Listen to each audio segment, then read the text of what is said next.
My kids do that. I was always Mrs. whatever, but now it's more common for that. All right. Your kids call you Mr. Nick? No. All right. Mr. Nick. Hey, Nick, you talked a lot about the operation over at Lincoln Financial Field with the new coordinators. How did that work out from your perspective? The more we can get over there and do things like that, and even simulate that over here at practice, which we will, is good for us. We're going to be able to do that again Thursday. But that's such a good operation to be able to go through. The Kellen calling the personnel. The coaches reacting to it. Same Vic being upstairs as the defense goes.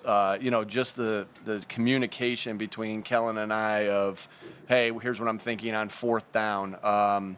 As far as us going for it, hey, how does that look on third down? And just being in that clicking over and saying, hey, Coach Clay, here's what I'm thinking on fourth down. So just that, you can't get enough of that. That type of practice for us, I'm not even to the players yet. That kind of practice for us is what we do during the game, right?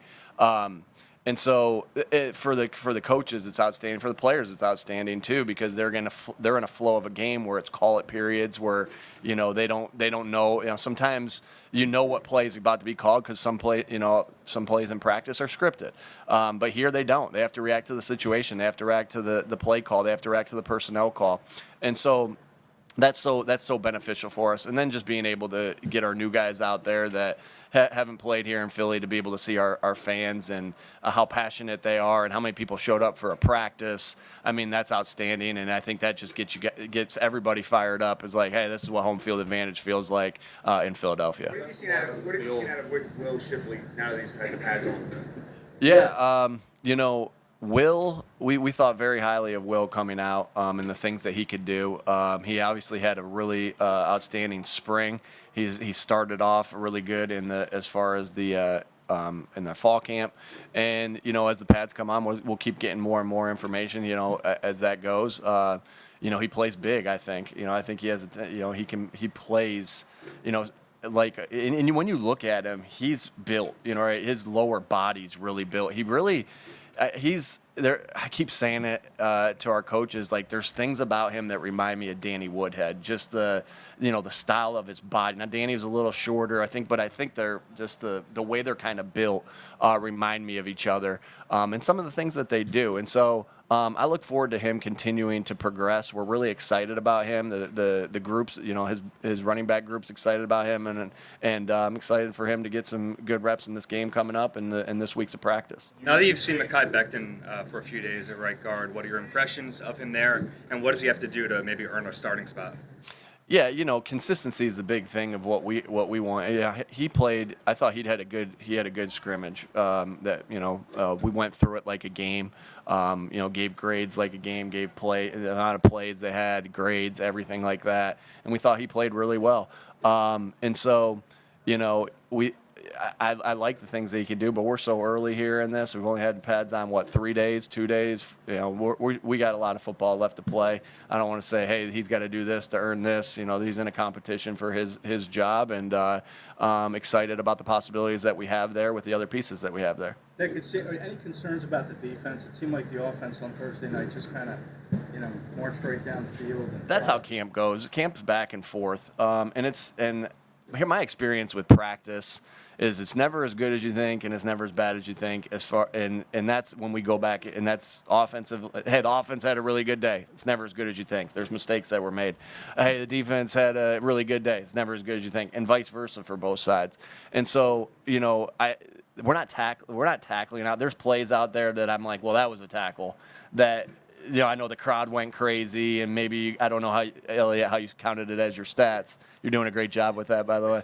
But I don't know how that plays itself out. But there's different, arm tackles that get through. They're not tackling the quarterback, so the rush is different at times. So you can't get caught up on, hey, this is what this looked like. You just got to fix the mistakes that happen. So I didn't think.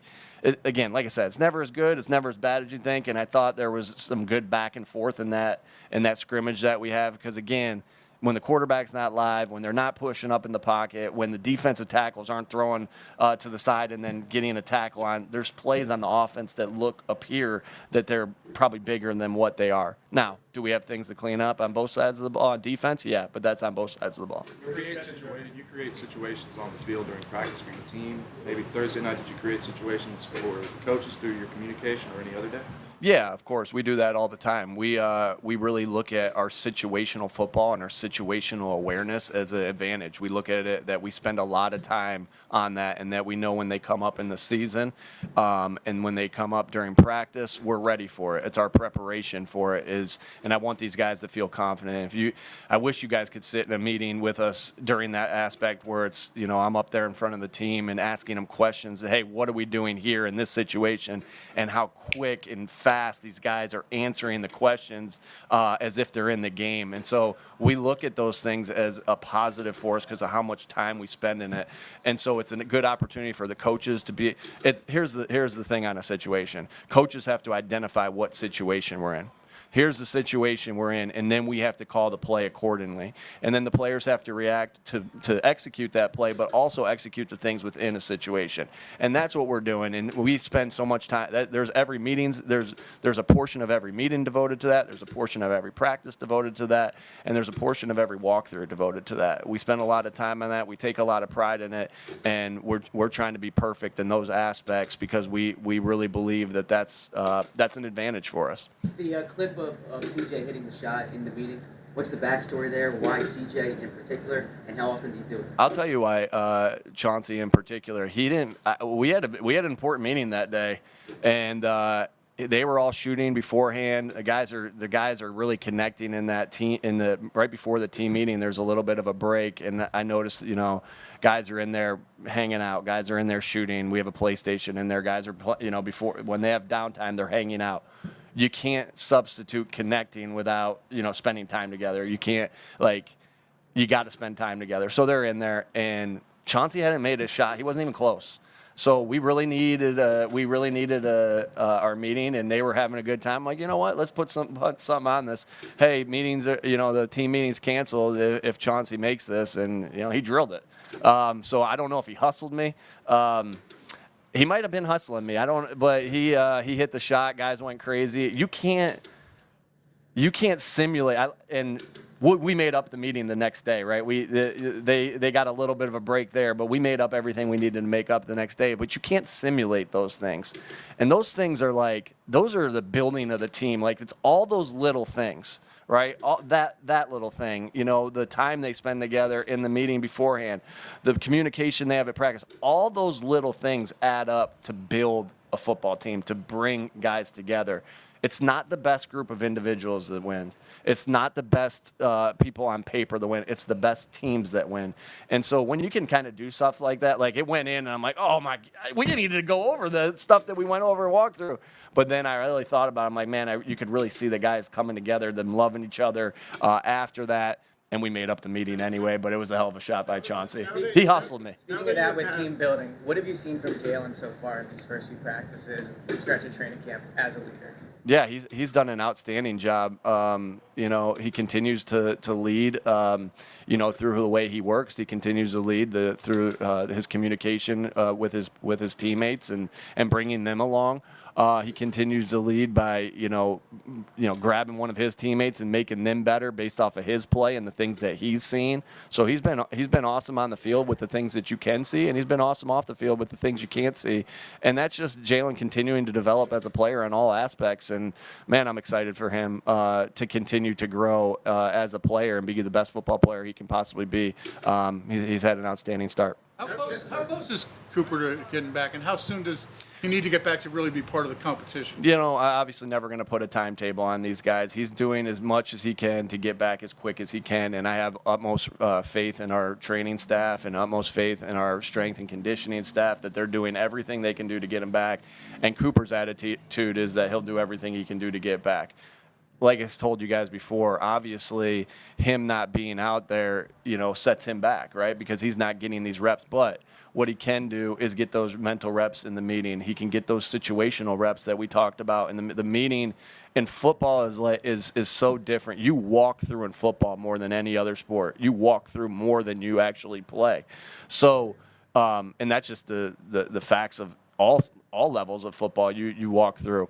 Because every day you have a walkthrough, not every day do you have a practice.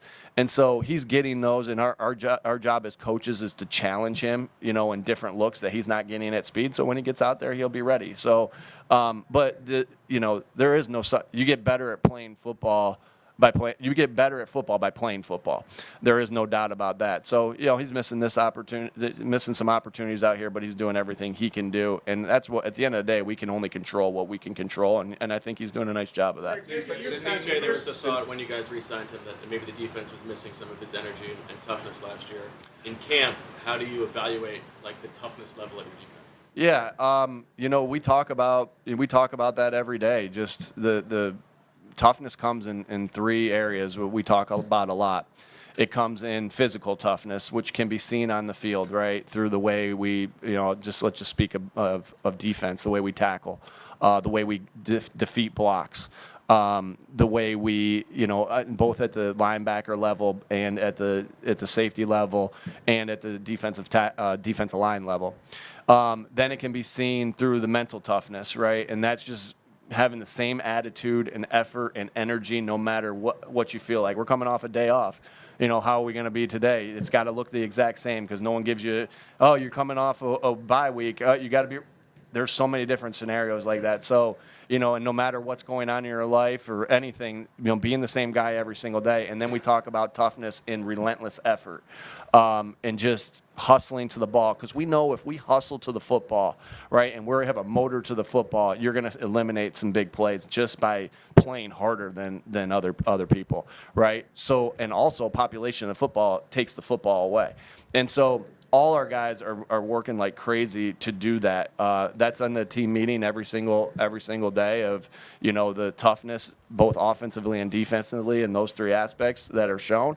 And I really like where we are right now with that. Now we got to keep doing it. It's 2 weeks in. Anyone can do it for 2 weeks. It's being consistent with that toughness. And Chauncey just brings an element of toughness to this football team. He has relentless effort, right?